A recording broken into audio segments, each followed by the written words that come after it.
How are you tonight? I am fine, and I'm looking forward to actually seeing Howie probably in a couple of weeks at shore leave here. Right, yeah. Him and probably geez, like a dozen, like another 20 or 30 other authors and science guests and a bunch of like super famous TV people. But I'm actually going there for your audience or your peers, Mhm. this Star Trek authors, current and past.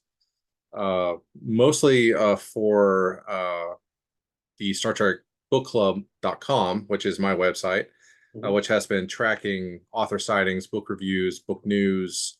Uh, I got into books quite some time ago, as you can tell from the gray. But Yeah.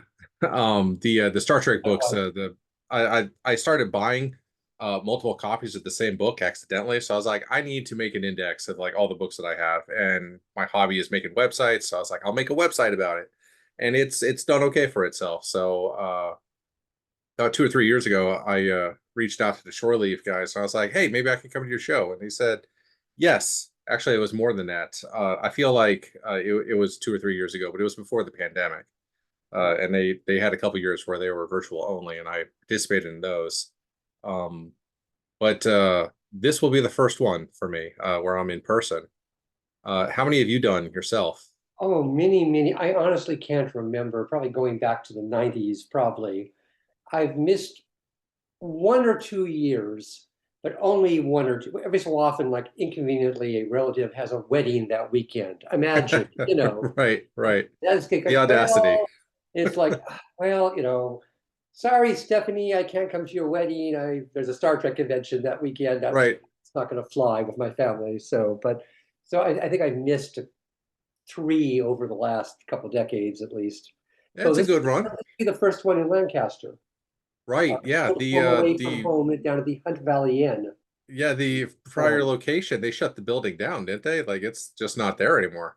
it is closed down. It is apparently set for demolition. And I actually missed it last year for real life reasons again. But I gather the place has been falling apart for a while and had been sort of Yeah, well really loved, weird right? because like I said that I have no memories of shore leave before the Hunt Valley Inn, and the Hunt Valley Inn was our home away from home for you know as long as I can remember going down to shore leave.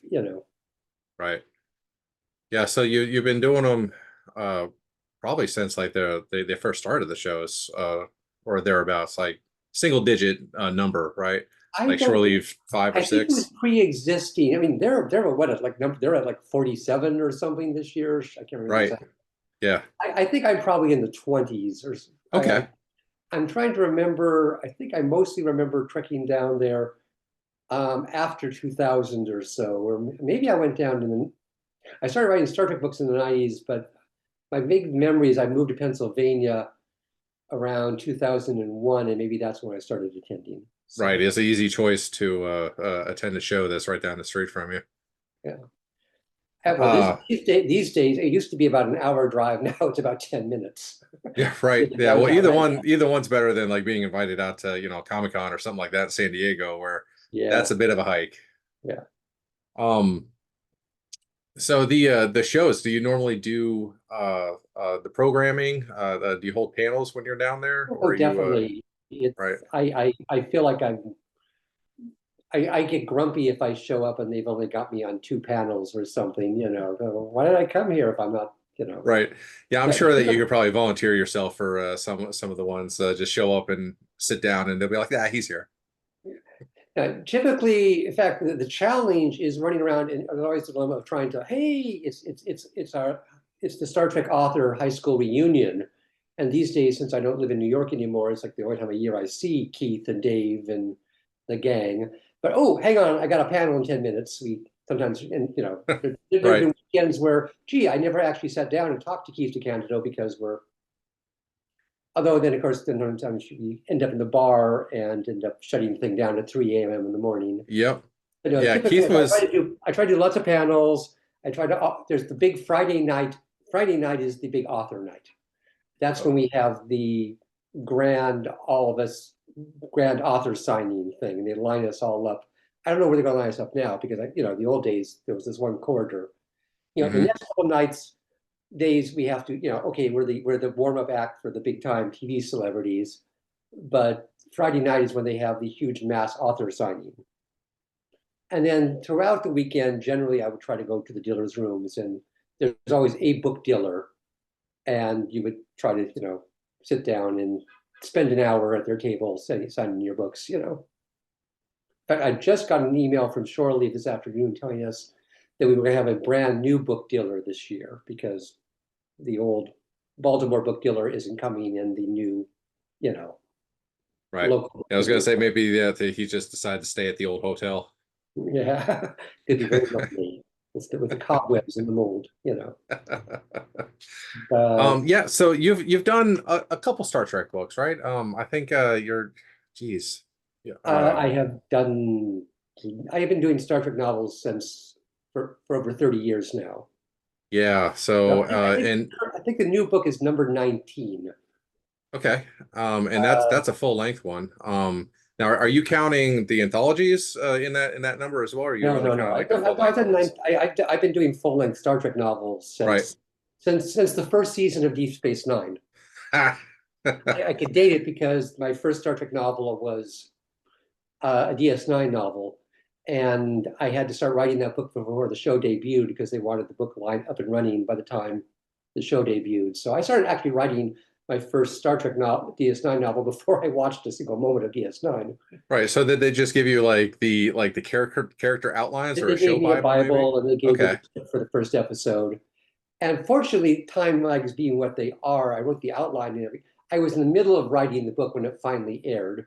And of Okay. course, it's like devouring, I'm showing my age here, every article in Starlog magazine, looking at all the pictures. And I actually, unlike some of the authors, I actually got to see a few episodes before I finished the book. But Right. Yeah. There are geez, I think every series has had that happen to it though. At least for the first like the Ronberry era and then the Berman era. Like the first like 10 books that came out were you could pretty much plug and play some of the characters with each other, and some of the characterizations were a little bit off, but like I'm never gonna judge anyone for entertaining me as well as these books have. it's funny that occasionally to this day, people still occasionally complain that in my DS9 book, that Kira is too mean to Bashir.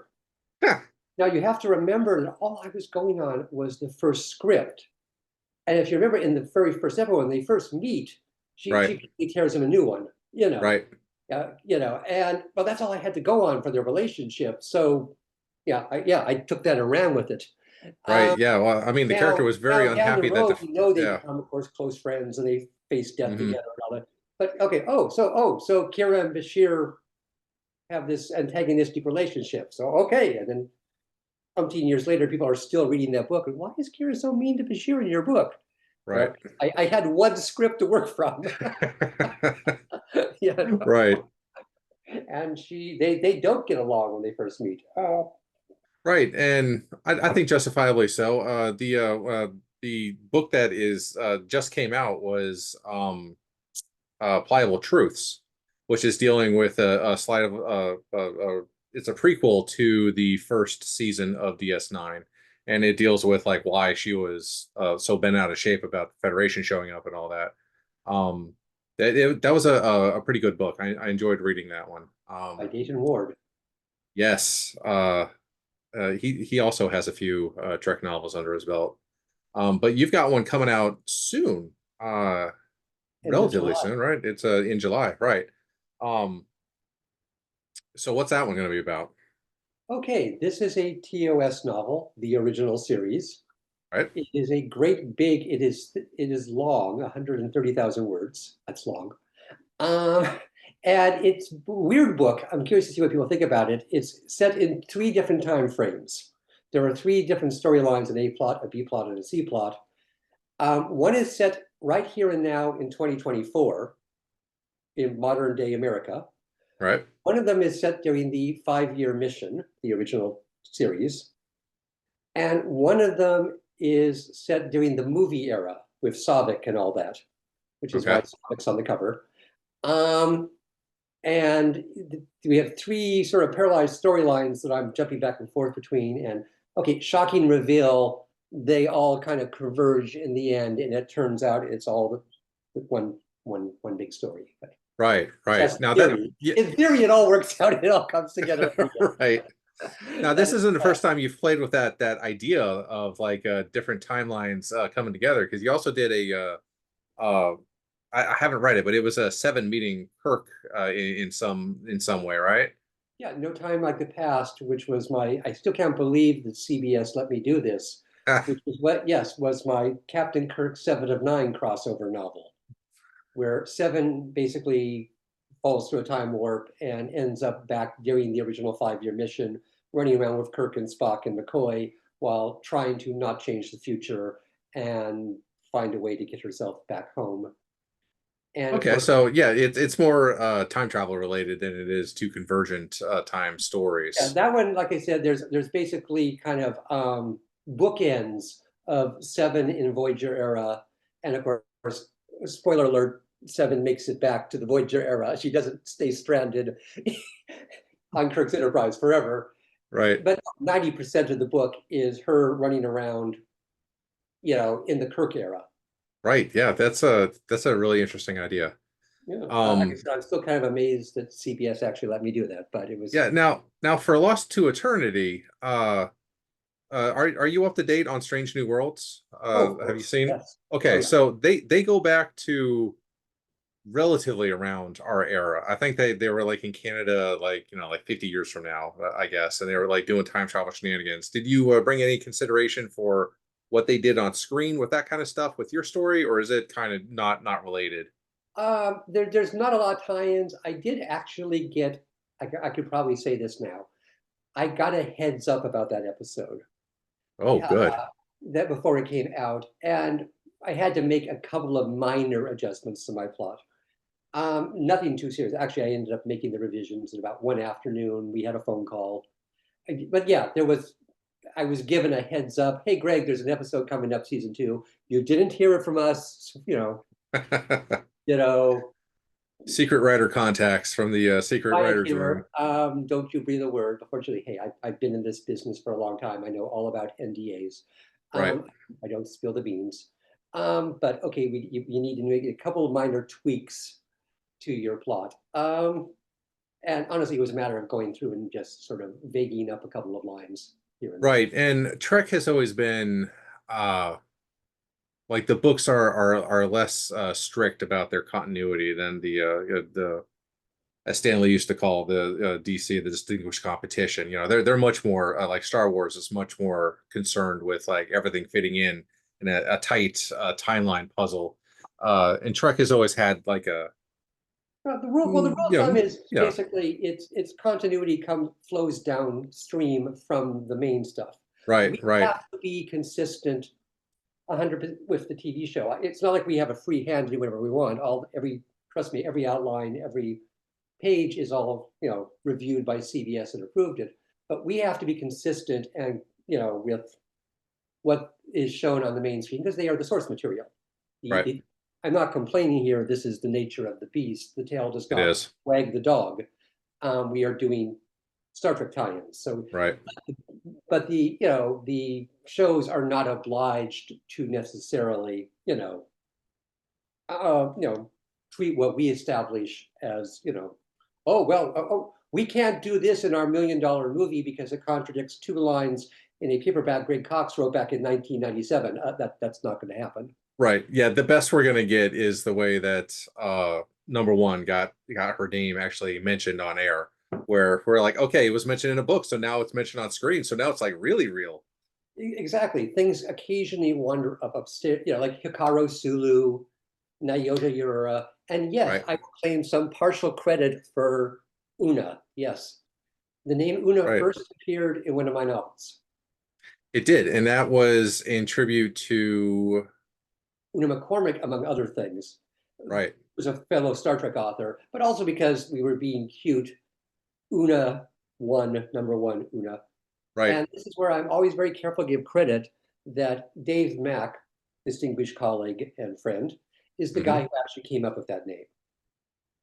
It was Una was Dave's idea. Evilly, I got to use it first because my book was published before him. Right.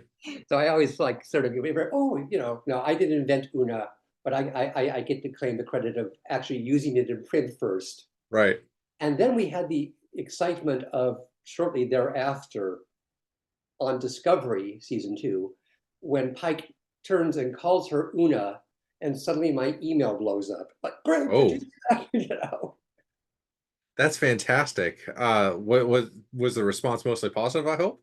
Oh yeah, everybody. Okay. I mean, we were all like, I mean, hey, like I said, I'm going to be dining out on this for the rest of my life. This is my Hikaru Sulu moment. Although, like I Right. said, all due credit to Dave Mack and also Dayton Ward and Kevin Gilmore. This was the trilogy we all wrote together.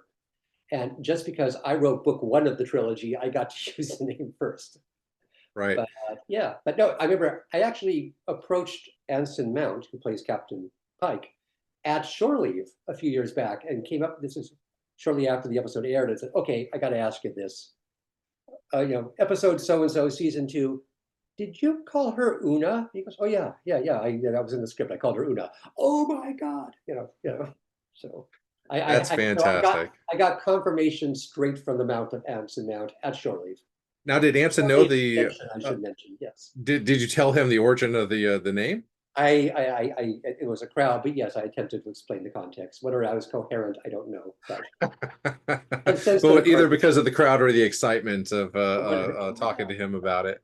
it was in the middle of a convention. So, Right, right. Yeah, that's amazing. but no, I got I and then later, of course, Strange New Worlds came around, and oh yeah, well now yeah, her name is Una, so cool. But yes, Yeah, now they're saying it like every other episode.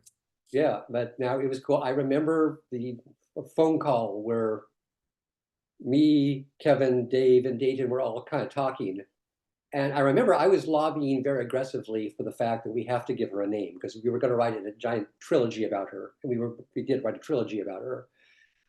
I had already written one Pike era novel where I carefully written around her name for 300 pages. And it was like, that was a pain in the ass. Right, We're not going to do this for a 900-page trilogy. We need to give her a name. And I believe it was Dave Mack who came up with the name Una. And then we ran it by CBS. They approved it. I can probably also now reveal that shortly before, at one point when it was announced they were all coming on Discovery, I was quietly approached by the TV people, because like I said, there are lines of communication here, to, okay, what have they established in the books about number 1? And I remember I wrote up a quick description of what we'd established about her in the novels and fired it off. And at that point, I had no idea if they would ever do anything about it. And that was the last I heard of it. And it was like a year later, months later, when suddenly Pike turns and calls her Una. And like I said, my email suddenly blows up, right. Now, do you think that has CBS always been that involved with the author community, or is that something Oh, new yeah. since they got the because I believe it's one of your peers that's helping them with writing and universe creation now, right? Oh yeah, Um, well, uh, Kristen Heffron is now one of the big names there. But right, no, it's always been, that's been part of the process. And indeed, I should mention, this is generally sort of standard operating procedure for all media tie-in books, whether you're talking CSI, Buffy, Alias, whatever. The way it works is I write a 12-page outline, I send it to CBS, they send it back mhm, with their notebook notes, we go back and forth until we come back to a plot we all like, and they'll say, you can do this, you can't do that. And they get to right, say that because it's their property and I'm playing with their toys. right, And I write the manuscript and we send it to them and they come back to me and they say, you can't drink coffee in the transporter room. That's an actual note I got once. Okay, you can't drink coffee in the transporter room.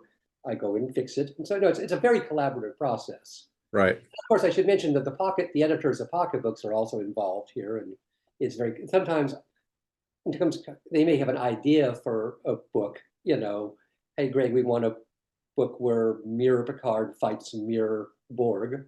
Sounds cool. And sometimes it's just, hey Greg, we need a TOS book for next July. What have you got? And I'll right. throw ideas at them, and they'll say, no. Oh yeah, go with that. Right. That's So what they're like, we actually have happened. 120,000 word space that we need someone to fill, and you're great at writing words. So, yeah, like I said, they may think, hey, we want a Seven of Nine centric novel or whatever, or we want a Picard centric novel. Right. Now But it's all a I've very, and of course, like I said, if you're doing a trilogy, like I said, the Legacies trilogy, which we were talking about, Uno, where I'm working with four different authors. Yeah, trust me, we're on the phone and exchanging emails and okay, what do the aliens look like? And okay, wait, you have a secret passageway. Where's the secret passageway? That right. was Now, the what's that process compared to your work that with the anthologies, like for Explorer? Because you've got several stories in the magazines over the yeah. last year. I've written at this point several stories for the magazine. Right. Again, it's very similar. Obviously less elaborate because those stories are only about 2,000 words long. They're vignettes. But no, sometimes they may have a specific idea and they say, "Hi, Greg, we would like a story about Dr. Pulaski." Hmm. And yeah, oh, we would like an issue story about Doc. We're doing an TNG themed episode. We would like an episode about Dr. Pulaski. And then I go off and I come up with an outline. We send it to them wherever, yeah, and they send it to CBS and we go back and forth. And boom, the Pulaski story appeared in the magazine and it appeared in one of the hardcover collections. Other times, like I said, since I have a good relationship with them there, I may come up, hey, I would love to do a con story. Oh yeah, great, send us over. Hmm. So it sounds like it's a very similar process. Just that's Yeah, a just on separate a publisher, smaller right? That's scale. yeah, that's through Titan, I believe. Yeah, Titan publishes the Star Trek Explorer magazine, and then the stories that appear in the magazine tend to pop up in hardcover anthologies down the road.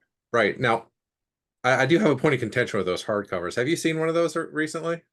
I have Okay, well, if you have well, one, I'm in all of them. So right. Well, my only complaint about them is that my eyes for the last couple of years have gotten slowly like, yeah, I'm aging. And I'm yeah. like, man, this script in this thing is so small. Like that's the tiny font. And I actually have I bought myself a magnifying glass to read that book specifically. Oh, And I felt like I was like, well, I guess this is one of those milestones you get to. Eventually you need glasses, and then you need something a little heavier for something that everyone else can read, but I can't. I had cataract surgery in both eyes recently, so that's my vision is better than it used to be. But yes, I still need reading glasses these days. Yeah. And as for the type size, that's Outside not of my department. yeah, outside of your assignment, right? Yeah, my purview is, but yeah, it's very interactive. The very first story I wrote for them was, "Hi, we're doing a Borg issue, and Hmm. can you give us a Borg story?" So I wrote them a Borg story. But then Right. I That was right at the beginning of the Explorer. Now, is it the same crew that's doing the Explorer that did the previous? I want to say it was Communicator was the last one, or maybe it was Star Trek I think Magazine. it was just called Communicators in the Distant Past. Or there's been Okay. several incarnations of Star Trek magazines over the Right. years. And then there was something called, I think Communicator, I don't know that, but yeah, then they revamped it and sort of, I think it was largely the same people, but there's been some editorial turnover. Um, Hmm. but yeah, I think the old Star Trek magazine published by Titan evolved into Star Trek Explorer, and they have many of the same columns. Hmm. Many of the same people writing for them. The big change, from my point of view, from the old magazine versus the new magazine is the old magazine did not publish fiction. It was, Right. and the new magazine continues to publish behind the scenes articles and interviews with, Rebecca Romaine, et cetera, and cast articles and articles on merchandise and conventions, but also started running now two original stories, every issue, plus two extra bonus stories available Right. digitally to subscribers. And that's, I will say that and say how I got involved in this was I sort of heard that they were going to do fiction and I was proactive and I basically tracked down who the story editor was, sent him a nice email. I was nicely humble, actually. Hi, you may not know who I am, but I actually have some. And I got this very nice. Greg, we absolutely know who you are. Yes, of Right. course. Right. Yes. Send us some stories. In fact, it was kind of like, hi, yeah, of course we know you. So, Greg, can you get us a big Borg story by Friday? Okay. I guess I have a deadline. Okay, and I I guess did. I'm a writer again, or Yeah. still some more. So yeah, I actually just wrote a story for them, which I've got a story coming out in issue 12, which is I think coming out in August, and I just Right. wrote a story for them that's coming out I think in issue 14. And can you say what that story is about? Yeah, I'm not sure how much we're supposed to talk about this stuff, but I don't want to get you in um, trouble. one is they're both TOS stories. Okay.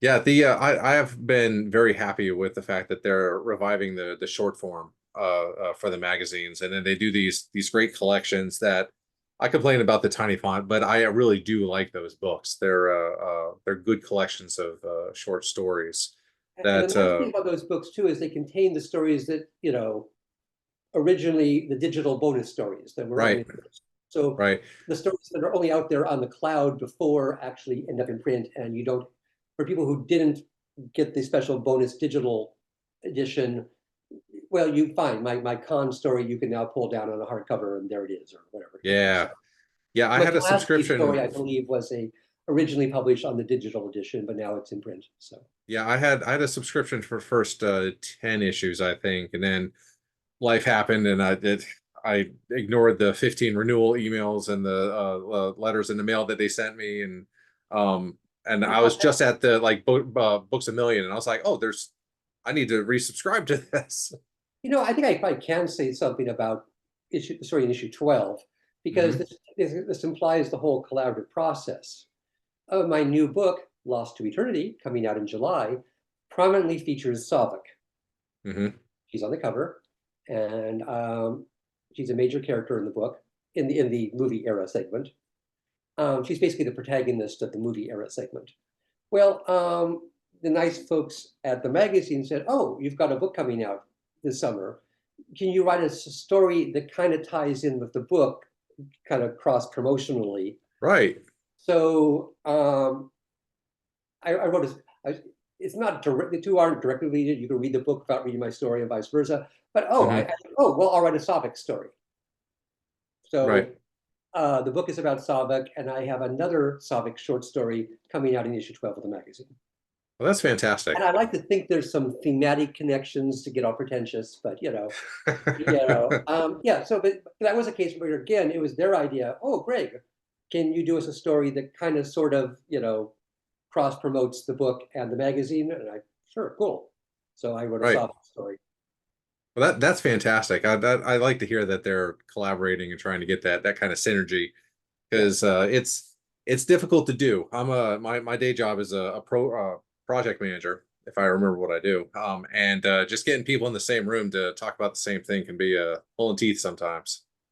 Well, I am getting amused, and I wish I could claim I arranged this on purpose, but as we mentioned, there's a Star Trek convention coming out the week my book is published Oh, in my hometown here, shore leave.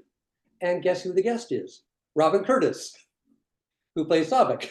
right, So, like I said, I wish I could claim that I arranged to have, Robin Curtis, beam down to my hometown the week that my book opens, but that right.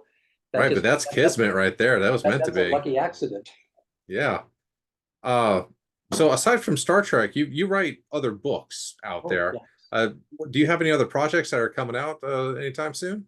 Let's see. I've been, like I said, lots and lots of. I joke I've written for every franchise from Alias to Zorro, which is, but hmm. I have a big book coming out shortly. I'm not allowed to talk about yet, but it hasn't been officially announced yet. But I've been in Right. lots of short stories recently. I recently was thrilled. I had a short story in Weird Tales magazine, which is kind of a bucket list. I think Weird Tales is one of the classic fantasy magazines going back to the 30s. So I had a sword and sorcery story in Weird Tales, so that's a bucket list item. I've been, like I said, writing lots of Star Trek short stories for the Hmm. magazine. And I have, okay, I will tease. I actually, believe it or not, have just recently sold my first original novel. There you go. Kind of strange because I've been writing now for 30 years, but believe it or not, all of my novels have been, CSI novels, Librarian novels, Warehouse 13 novels, Xena, Buffy, The Green Hornet, Batman, Planet of the Apes, Yeah, all Godzilla. the tie-in novels. Yeah. Yeah, I've never actually written an original novel, which is occasionally embarrassing. I'll be doing one of these interviews. So, Greg, tell me about your original work, and I'm like, Well, I uh, mean, if your bills are getting paid with the tie-in stuff, keep doing what works, right? well, that's sort of the thing. I always used to say this is a very good problem to have. My New Year's resolution, well, this is the year I'm going to write an original novel. And then someone goes, "Hey, Greg, how would you like to write a Godzilla novelization?"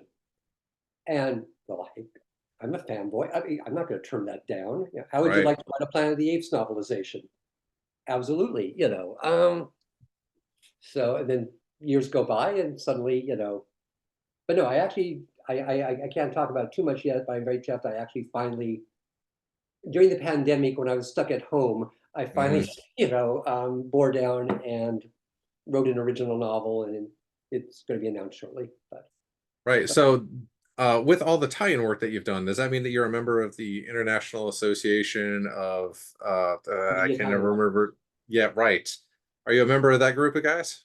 I am, Authors? and in fact, by God, I got a life achievement award from the Whoa, International that is pretty Association of cool. Media Time and Writers. So yeah, no, I've been part of the IAMTW since day There you one. go. Rolls And right off the tongue.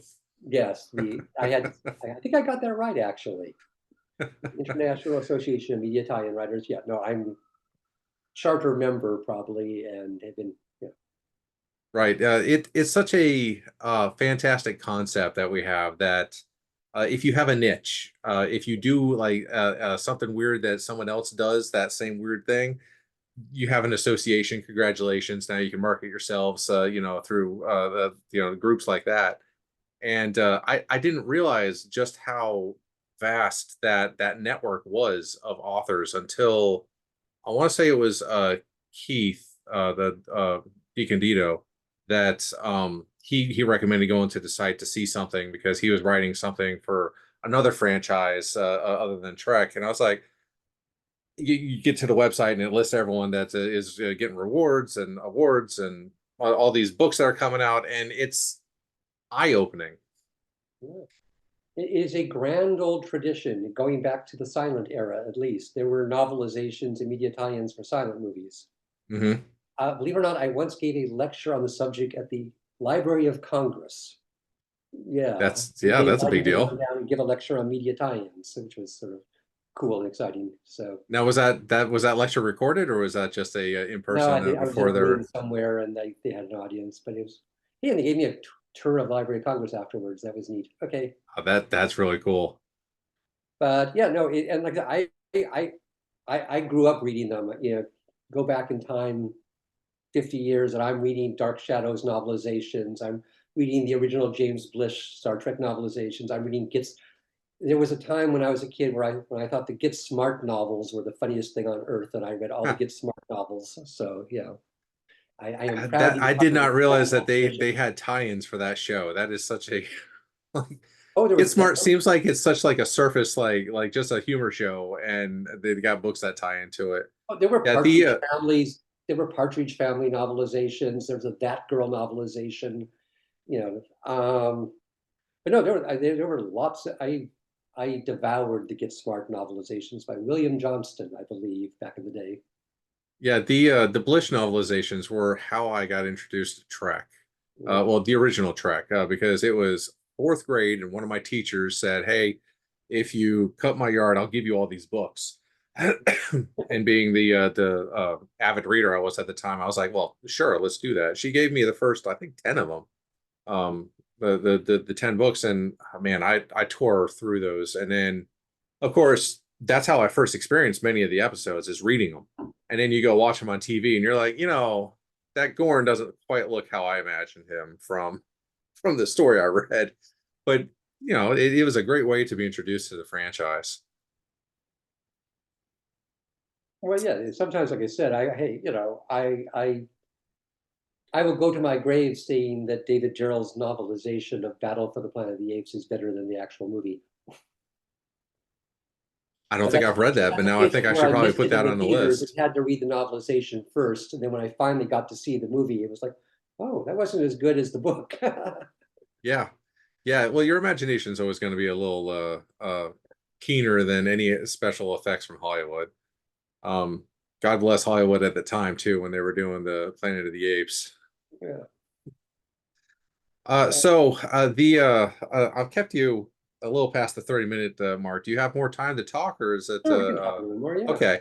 So, like I said, this is my first time going to one of these to shore leave at least. I've been to, oh geez, probably about a dozen of them around here in town that are mostly like sales shows.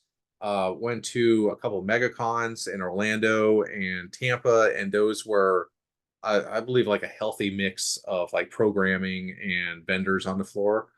Um, for shore leave though, what kind of recommendations would you have for me? Of like, do I need to bring anything special? Do I need to be sure to like hit in certain panels if I see someone's given one?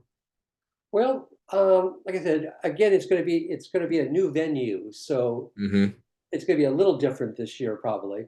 But traditionally, and I have yet to receive my program schedule this year. I volunteered for about 6 panels, but I haven't got the official schedule yet. Typically, Friday night is from the author point of view is the main event. Typically, from about 10 to 12 after dinner, we all line up and sign all our books for um, a couple of hours. Mm-hmm. Many of us bring our own copies of our own books to sign and sell there. There's also usually, like I said, the convention has hooked up with a local book dealer who makes a very good faith effort to try to get all of our newer books. You can also, by the way, you don't have to buy the books. People show up with, you know, bags and boxes of their books from their private collection wanting signed, and that's always cool and fun. So yeah, that's the big book signing night. Then there are panels, and like I said, you usually got a couple tracks of publishing. There's the big giant rooms where the celebrity guests are going, and often, like I said, I sometimes I see them in passing in the halls because I'm usually busy running around on the author track doing my events. Although sometimes I will try to, if I can, okay, I'm going to go find time to go see Marina Sirtis's panel. I'm Right. going to try to find time to go see William Shatner's panel. But a lot of times it's more a case of, hey, you pass Claudia Christian in the elevator or in, hey, there's Robert Picardo coming out of the men's room. Hey, Right. whatever. So, Right. but so also I will say in the evening, not to give away deep dark secrets, typically us author types usually take over a corner of the bar. Mm-hmm. I don't know where the corner is going to be because it's a brand new hotel, so it's a brand new. Right. But yeah, if you want to find the authors, look, not that we're all alcoholic socks or anything, but you will find us usually gathered together, in a clump, in a tribe, in a corner of the bar into the wee hours of the morning. Right. Yeah, So and it's a if there's 3-day any author event. you haven't had a chance to see and you missed us Friday night, or you didn't manage to get to, Howie Weinstein's panel, Mm-hmm. many of us will be hanging out in the bars in the evening after dinner. Right. Yeah, and I think they probably have at least one on site. That's a pretty large location that they're going to this year. Yeah. Like I said, right, yeah, it's right across the street from Dutch Wonderland, which is our local theme park, our local Amish themed, it's out on Route 30, which is sort of the Amish theme Okay.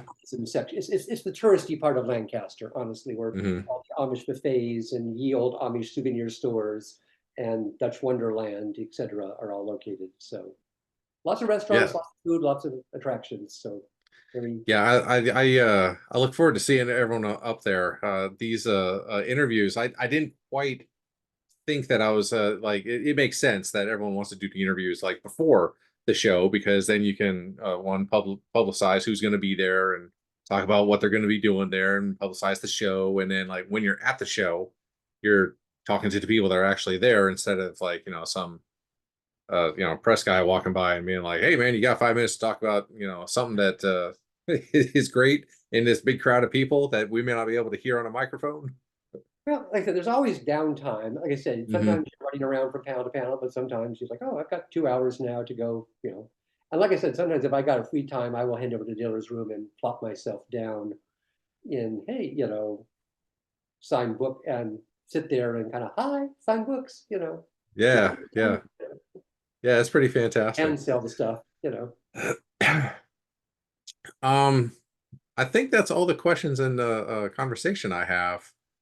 Did you have anything that you wanted to bring up that we didn't touch on during our No, time just here? like I said, I will mention that, like I said, I do have a new book coming out. I think it's like July 23rd. It is. This is my first Star Trek novel in 4 years. My last one was back in 2000. So I'm very chuffed about this and eager to. And it's like I said, it's sort of a strange book because I didn't mention that part of it is, like I said, there's a whole segment set in 2024. Oh, I should mention the Star Trek 4 connection, Oh, which is the 2022 plot, in fact, is about a true crime podcaster, like, who's running around investigating the strange and mysterious disappearance of a certain whale expert back in oh, 1984. okay. So yeah, no, the plot involves whatever happened to Gillian Taylor. That is I realized fantastic. I buried the lead. I forgot to mention that it is actually kind of a follow-up to, and yeah, I have a true crime, modern day true crime podcaster who is running around trying to solve the mystery of whatever happened to Gillian Taylor back in 1984. Well, And I certainly stuff already have it happened. on pre-order on Yeah. digital, and I'll see if because I'm flying back and forth, I'm not sure about like if I need to just bring an extra suitcase to pack the books that I buy up there, or just bring up the books with me. To That's to show be off the book, determined. I am haunting my front porch waiting for my author copies to arrive. I'm told they are on their way. So very Oh, good. that's fantastic. And now, do you normally post a photo of those books when you get them to your social media or your website? Oh, I'm gonna be.